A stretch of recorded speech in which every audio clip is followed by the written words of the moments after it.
Hello everyone, I am Priyanka from ARINGO MBA Admissions Consulting, and we are doing this episode 17 of Coffee Chat series. Today it is 27th August, and a lot of people who are aiming round one deadlines, they are thinking they're just running out of time because we are already close to September right now. So this session is about to give you a good amount of relief on that front.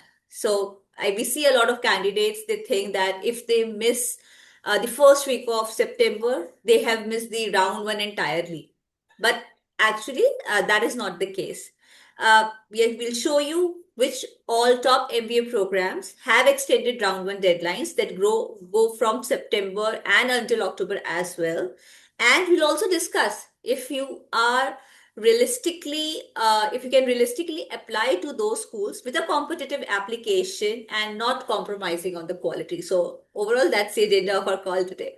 Today we have Jenifer with us. She's CEO of ARINGO. Hi, Jenifer. Welcome to the series.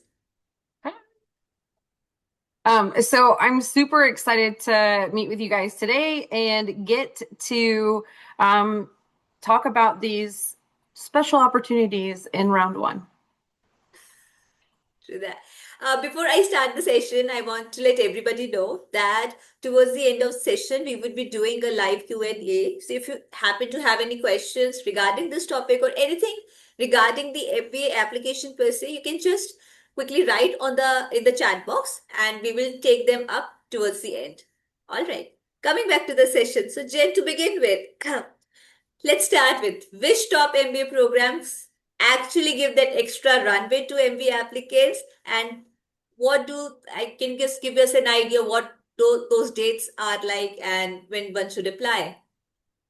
Yeah, absolutely. So while schools like Harvard, Wharton, Columbia close their round one windows like pretty early in September, there are a whole second wave of elite programs with cutoffs that are, I think, like weeks later. So here are a few of those top tier programs that do have extended deadlines, and we can I'll make sure to include them in my follow-up email. But so here we are. So we have Dartmouth Tuck. They have a September 24th deadline. Shortly after, there's the Duke Fuqua round one. Then there's UNC Keenan Flagler with the September 30th, and they do have a waiver. So if you don't have your GMAT yet and you're waiting on that, that's an option. Vanderbilt Owen, they have an October 1 deadline.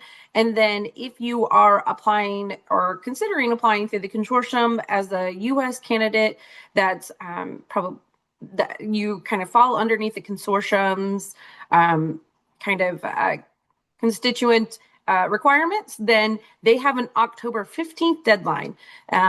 So there's definitely a lot of time, and it gives you about 4 to 7 extra weeks from today that will allow you to really execute polished and top tier submissions to these schools.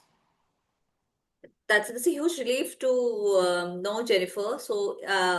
Also, these are all top programs that you have been talking about. Some with a waiver, that's again a plus, and the deadlines go until 15th October. So we have like if one is applying to round one to those schools, one has like more than 1 month to apply to those. But Yeah. then, how does at this point in time, how does an applicant evaluate whether they actually have enough time to apply if they are ready to these late deadline schools, and if their profile is a good fit for these schools? Yeah, I like to kind of say that you've got to look at like 3 different areas for your application readiness. And I'd say like obviously it's like the hard components for it, the profile, and then also the application friction. So I'll dive into those really quickly. So the hard components, GMAT, GRE, and recommendations. So if you've already got your test score locked in, or you qualify for a test waiver, and our recommenders are actively drafting your letters, you're in a prime position to hit these late September deadlines. And if you've taken the test or lined up your if you haven't taken the test and you have recommenders ready, but they haven't started yet. Late September can be a bit of a scramble, but still possible. But you've got to dedicate a lot of time. As far as profile alignment, I would say you want to match your core strengths to what these specific late deadline schools are kind of looking for. So Tuck, they value self-awareness, personal reflection, and collaborative leadership. Fuqua, they're like heavily focused on community engagement and cultural fit. You can tell from their 25 random things that they really want to get to know you.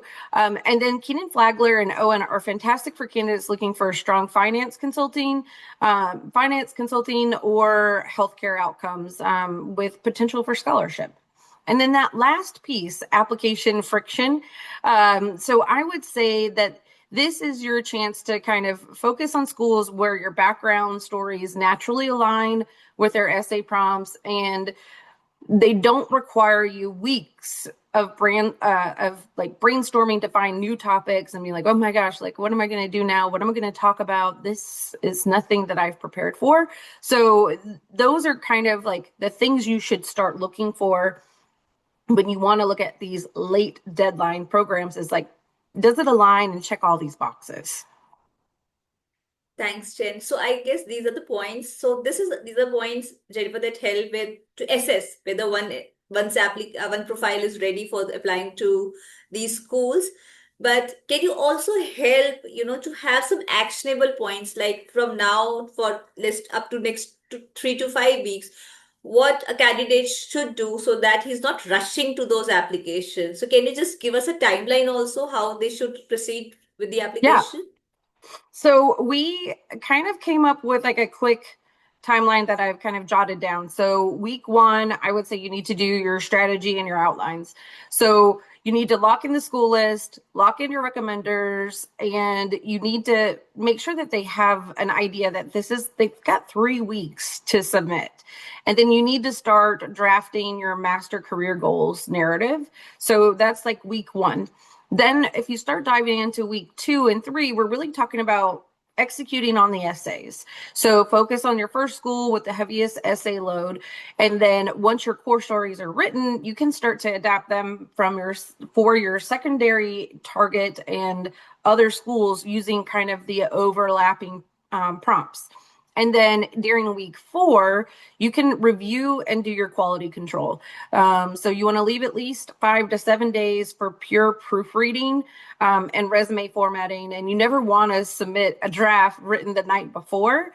And so I would say, get somebody else to look at that before you submit, whether it's somebody like ARINGO and we do like a test drive, or if you have friends. A lot of the times, like people recommend, like you say, read this essay and tell me what you think the prompt is. So, you've got to do a little bit of checking, because yes, this can be a little bit of Hail Mary for round one, and being like, oh, I've got something in, and maybe I can secure something, and then maybe go more aspirational in round two. But you can't just submit something that you wrote last night. So, this should be done with some thought. That's a wonderful tip, Jennifer. That read the answer and guess the question. That defines a lot of things. Like the person has written within the scope of the essay, and they're checking all the points, the questions that are asked in the essay, so it covers a lot of ground there. So I think that's a wonderful tip. But Jennifer, we always have this million-dollar question that all candidates ask us. Um, a rushed round one application, we at certain stage, round one has all the scholarship pool available. There are zero seats that have been picked right till now, or one should wait for round two. If they have any doubt, should they wait for round two? I mean, if they can take the GMAT, so they should wait and apply in round two. If some school has a waiver, they should just quickly take it and apply in round one. Can you help with round one versus round two battle? Yeah. So here's kind of like our golden rule as far as like internally what we think is a great round two application will always beat a rushed mediocre round one application. So yes, we want people to, make the deadline and do all the things and check all the boxes. But if it's not high quality, you can expect a high quality school to admit you. So if you want to apply in round one, I would say your test score needs to be set, or the GMAT waiver has been secured, or you got an idea of what you're going to do. You have the letters of recommendation secured, and you give your essays a proper polish. Round one offers maximum seat availability and optimal scholarship funding. Now, when you should wait for round two is if you need to retake the GMAT or GRE and add like 20 points to really get in that class average range, or your recommenders need more time, or maybe you're feeling pretty rushed and not exactly sure that you're crafting a quality application, or your answers seem generic, right? So you're like, okay, I need some more time to steep like a nice tea into these elements and make it really high quality and potent versus something watered down. So if you can hit those late September, October deadlines with about 90% quality, I'd say go for round one, take the shot. If not, then use this, next 3 months to strengthen your profile for January deadlines. Thank you, Jen. I mean, largely we cover all the points like how one is profile ready, what are the schools with late deadlines, extended deadlines that we are talking about, and how should one plan. We'll be taking questions next, Jennifer, and everybody, if you have any questions, please write in, and we'll start taking. We already have one from Rajat. Uh, what about NYU and CBS? Rajat, can you please be more specific with the question that you have typed so we can help you and guide you better? But I think NYU has September 15 deadline, Jen. Yeah, I'm Otherwise, actually, that's, if you see me like looking up, it's because I'm trying to just double check those deadlines.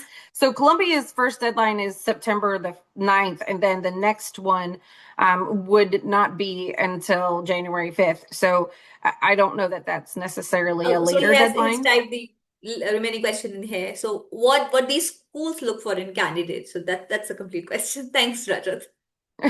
Yeah, thank you. Okay, so as far as NYU and Columbia, being based out of New York, some of their biggest focus can be on your readiness and exposure to an international crowd.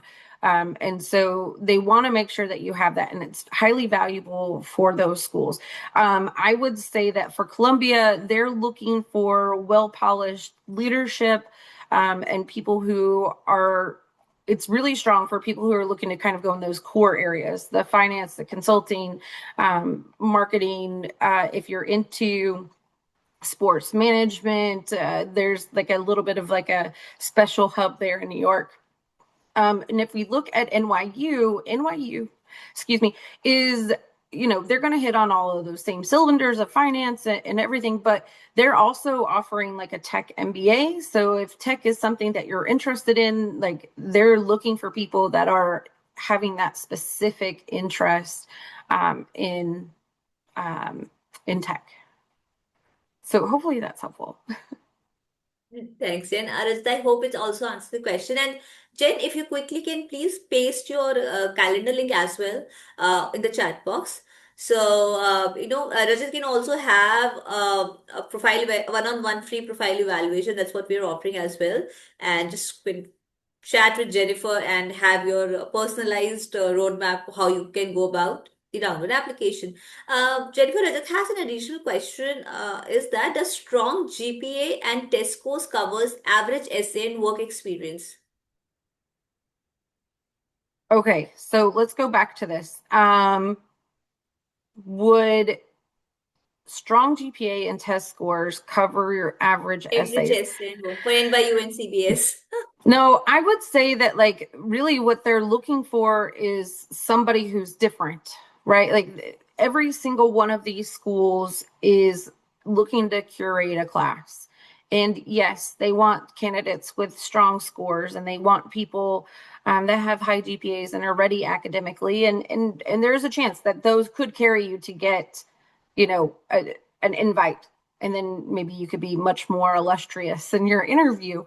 But more than likely, with so many people applying to these top schools, if you have a mediocre or average essay that's somewhat generic or bland, then what is their incentive to pick you over the other people? The statistics, they're kind of coming in droves to these top MBA programs, right? Like there's a lot of people with like high GMAT GPAs, but maybe they're kind of more bland in general. Like maybe they've been a software engineer for the past, 3-4 years, and they're looking to make a pivot, but that's kind of really all that they've done. What do you have to add to the classroom? And that's where your essay development really is important. And I would say, like, if you're feeling like you're going to have average essays, I would absolutely wait for round two. I know that sounds like crazy, but round two would be better with more solid, essays that are going to say like who you are versus leaving something average for them to review. Thanks, Jen. I think that helps. I think that answers the questions as well for Rajat. And also, Jennifer, quickly paste your can you calendar link, Yeah, or I'll you can paste that in share just a the second. Sorry, plan I as was. well. Yeah, I'm reading the next question until then. So the next question we have from Richard. Hi, Richard. I'm planning to apply to HBS in Wharton this round. However, I'm not sure about my essays. Would it be ideal to apply hurriedly or focus on one school now and one school in round two? So I would say that round one can, again, we're kind of like still in this same spot of I wouldn't sacrifice quality for quantity, right? Like, so again, like I would take the time to submit a more well thought out application, especially if we're talking about Harvard. Like a test score is not going to carry you at Harvard. It's got to be something unique, your experience, and you really have to start to drill down and get a concise story about who you are, what you want to do, and why you should be at that school. I mean, like Harvard has a completely different strategy to most other programs. Like other programs, you need to kind of convince them that like this, I've done my research and I know that this is the right place. Harvard's a little bit more of like you need to be able to emulate somebody at the Harvard level, and so it's a very different kind of thing. So I would say like again, I would focus on round two. I know that sounds crazy, but maybe that would be better. Thanks, Jen. Next question we have from Elisiran. Sorry if I pronounced it incorrectly. Hi, I currently have a 555 GMAT and I'm planning to apply to schools such as IESE, Kellogg, and LBS. If I'm unable to improve my score before the round one deadlines, would it be better to apply in round one with my current score or wait until round two and apply with a stronger GMAT? For context, I'm quite confident about the strength of my overall profile and essays. Okay. So I mean, I would say that I gosh, I know. I feel like I'm like kind of like going back and forth about things. So I would say that the 555 is hard, right? Like if there's room for improvement there, I would definitely take it. Um,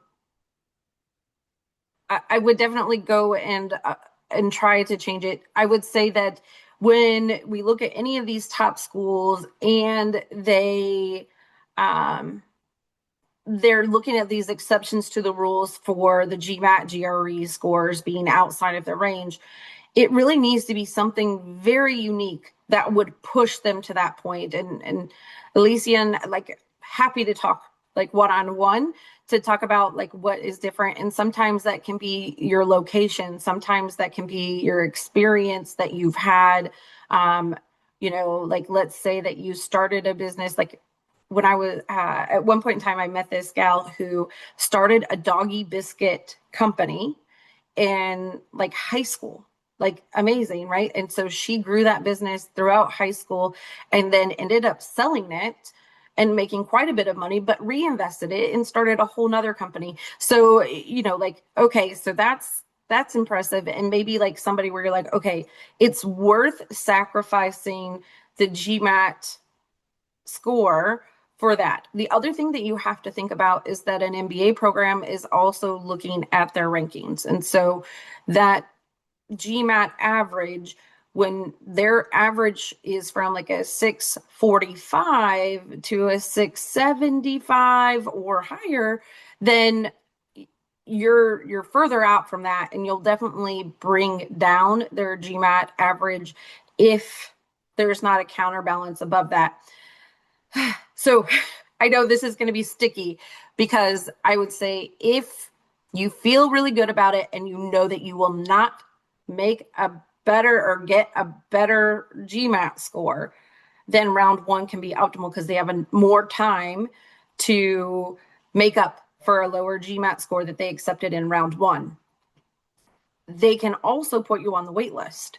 So there is some opportunity in there. And if you are planning to retake it and not really sure what the score could be, you could also put that in your optional essay, is that, right now I don't feel like my GMAT is, showing my true potential. I plan to retake it on this date, but then you have to actually execute on the plan that you provide, because that's what they're going to be looking for and kind of waiting for. And if you miss that, then you're giving them an indicator that maybe you're not going to be the best quality of candidate.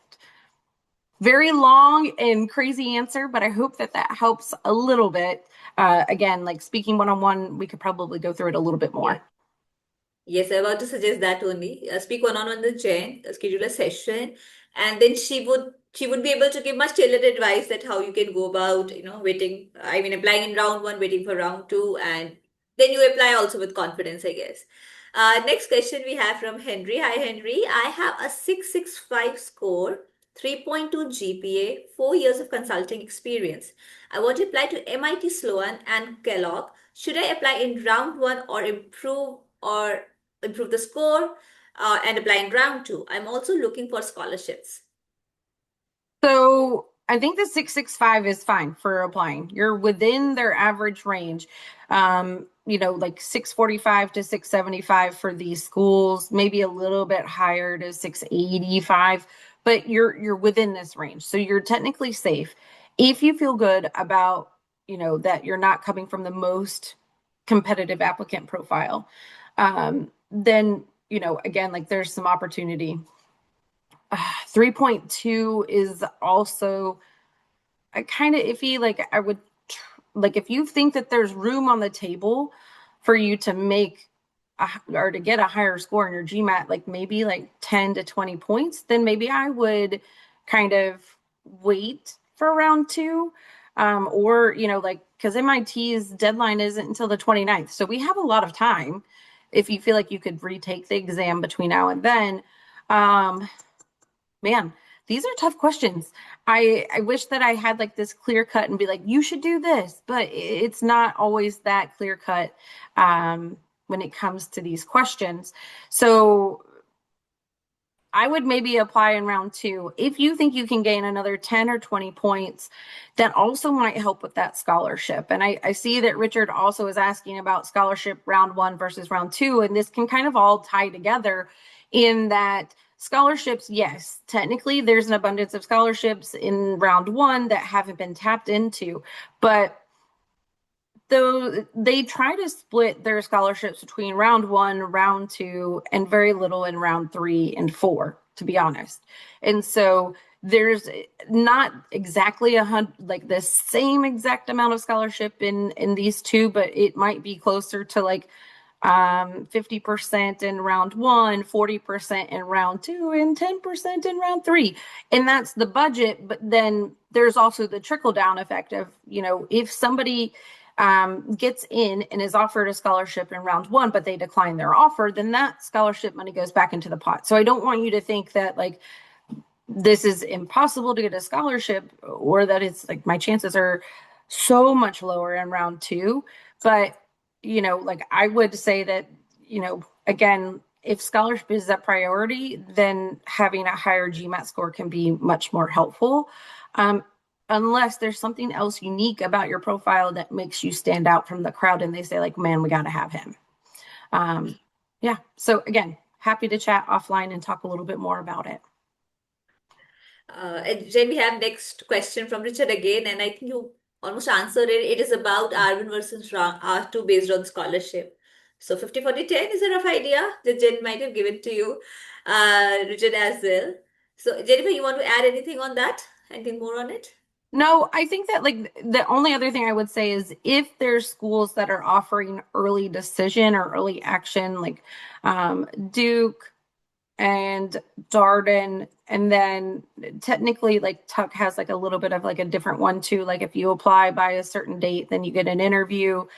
I would imagine that that also puts you in a better position for scholarship as well. So there are a few schools that do value this early action and can give you higher scholarship during those rounds. But beyond that, I would say round one and round two aren't dramatically different because of that trickle down effect. So. Thanks. That helps, I guess. Next question we have again from Rajat. He has additional points to the question that he had for CBS NYU. Hi, I have Teach for India experience, and you mentioned that CBS looks for international experience. I've also heard that CBS, NYU, and Yale value this type of experience. Just having this experience improve my candidacy and help differentiate from the other applicants. I also have two financial analyst roles. So would the combination of Teach for India experience and finance background add uniqueness to the profile?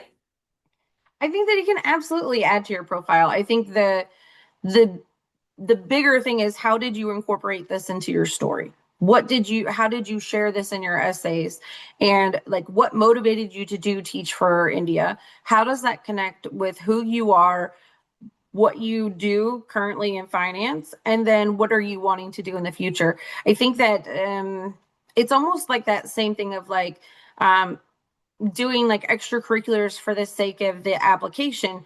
The schools, like, yes, they'll value Teach for India experience, but if it doesn't seem like it's something that kind of has continued or makes like it's like a bigger thing for you, then it kind of loses its value, right? So you need to incorporate that into your goals or who you are as a person and how you share yourself.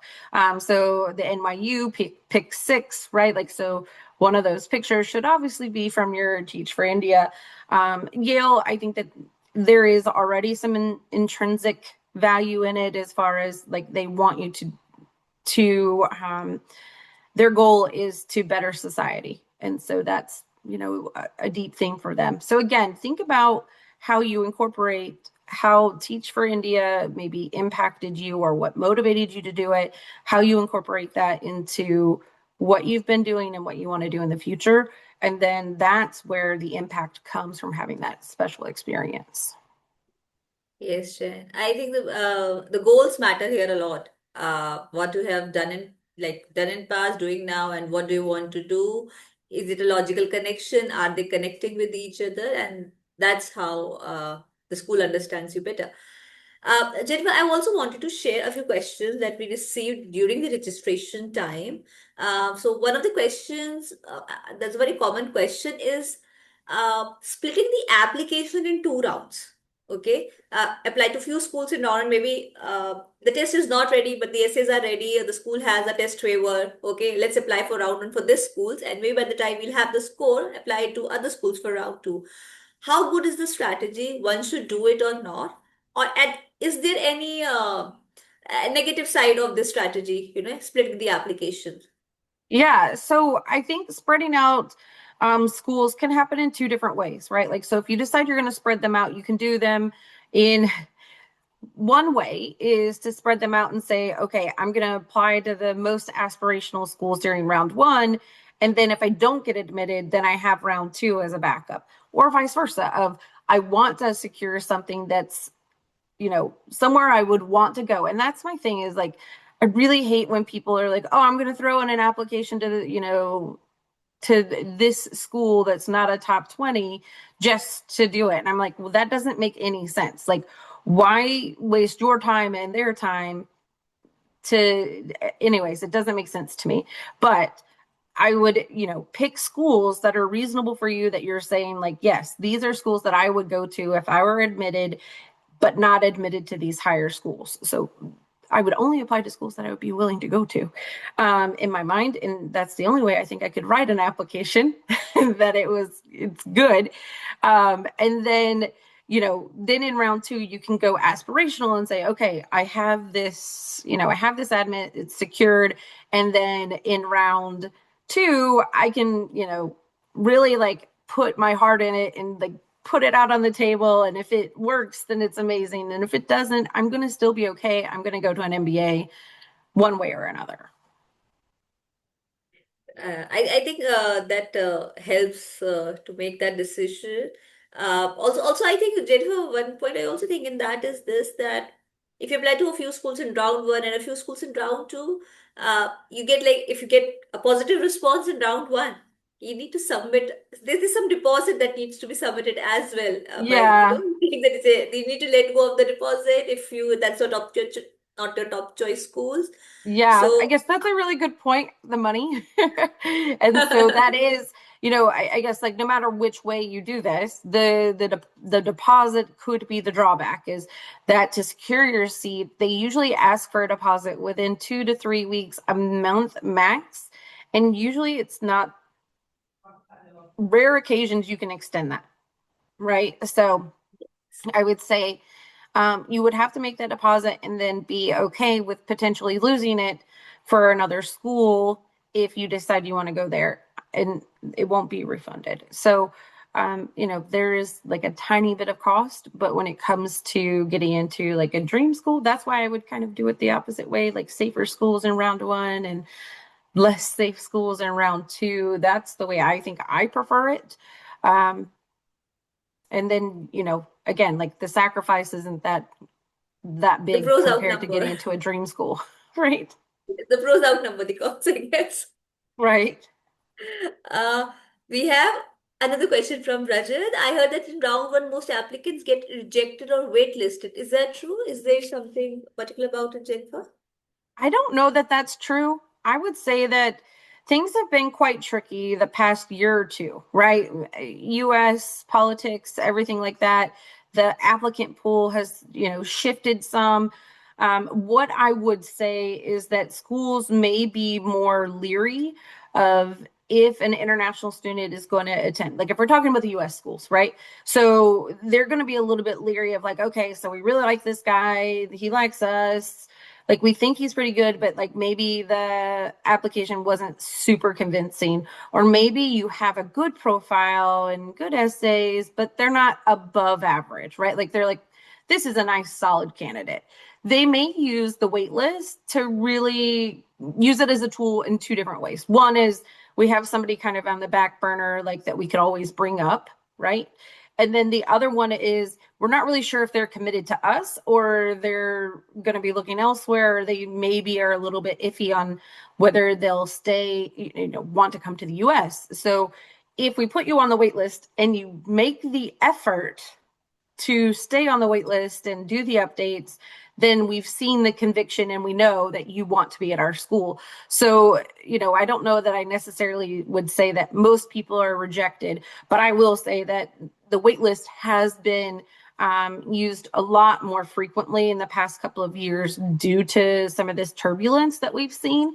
And then I would say that also kind of true for the European and UK schools, as well as, the wait list can be a nice little buffer, just in case somebody's like, they're going to make the decision to go to the US if their visa gets cleared, et cetera, and we're just a backup school.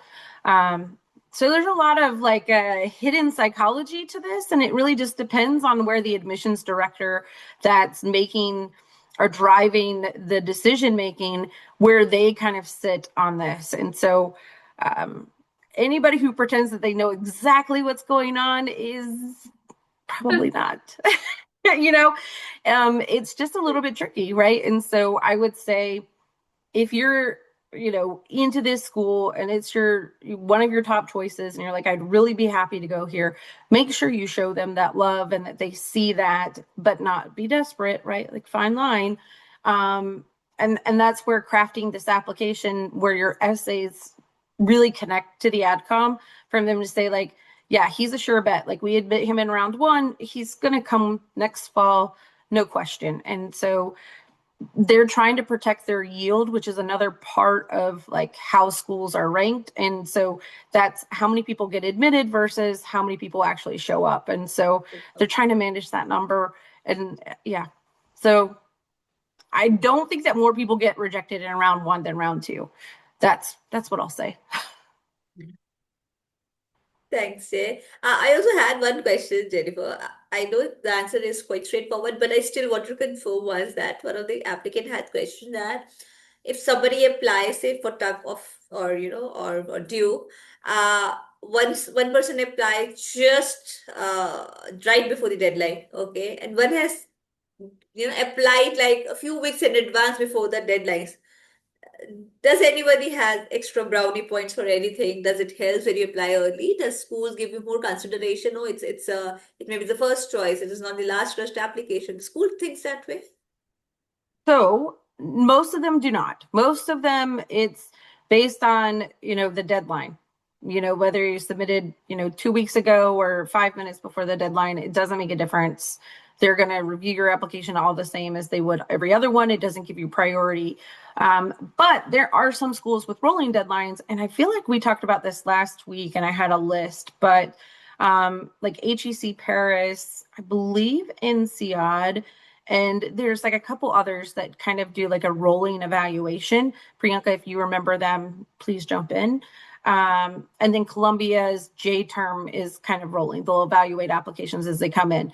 And I feel like there's one other one that I'm missing A lot that of EU is, schools were there in that list, the way I remember. Because yeah, a lot of European schools have either rolling applications, first come, first served basis, or they have like a deadline in every month. exactly. So yeah, less of US schools, I believe. Yeah. So, there are a few schools and they pretty much tell you if they're rolling admissions or rolling reviews. Um, but beyond that, it doesn't matter whether it's, early or late. Thank you, Jit. I think we covered most of the questions in in round one. And anybody who have attended the session today, please, you have any additional questions that that, or you want to have a one-on-one session with Jennifer. It's a pre-profile session, profile evaluation session. Please book so. We hope that you apply with round one with full confidence and you have the clarity on everything. Before we end, I also have, I want to update you about our next coffee session as well. So we would be doing the next session, as Jennifer told, that, US schools, politics, geopolitics, a lot of things are changing. So a lot of people are looking all the other global MBA opportunities that are available, top programs in UK, Europe, Canada, Asia, etc. And that's what we will be talking about in our next coffee session. Jennifer, in the follow-up email, will also share the link to join that session, and you can also find the link in our upcoming social media marketing, etc. In case you have any questions, you can drop us the email. And good luck. Good luck with your applications. Hope you get what you are dreaming for. Yeah. Thanks everybody for joining us. And we will hopefully see you on the next episode. And if you have questions in between, please reach out. I'm happy to chat. All right. Thank you so much. Bye bye. Thanks, everyone. Bye.